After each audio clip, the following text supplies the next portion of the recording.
তুমি কি জানতে জননী, তোমার বুকে জড়িয়ে রাখা শিশুটি একদিন তোমার বুকটাই শূন্য করে যাবে।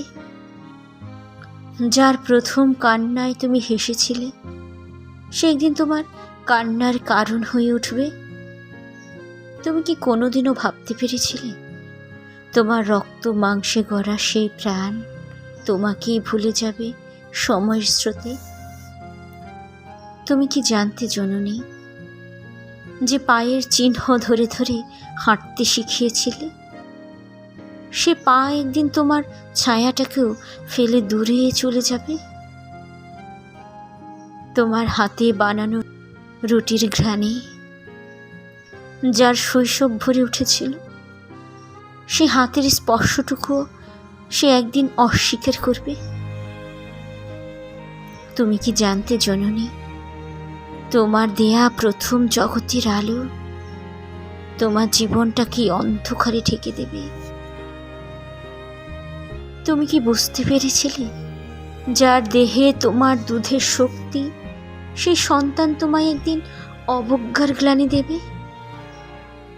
তুমি কি জানতে জননী, যে হাতে জড়িয়ে তুমি শীতের রাত পার করে দিতে, সেই হাত ধরে একদিন বৃদ্ধাশ্রম নিয়ে যাবে?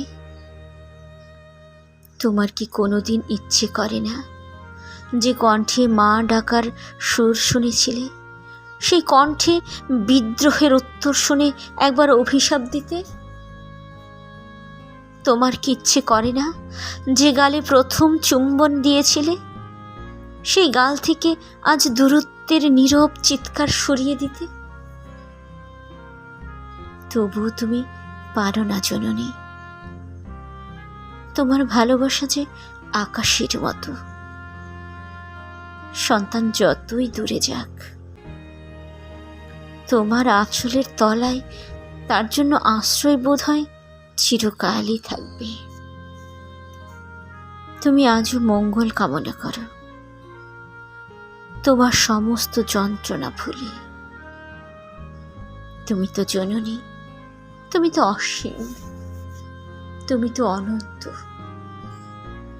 তোমার জীবন দিয়ে যে গল্প লেখা হয়, তার কোনো শেষ নেই।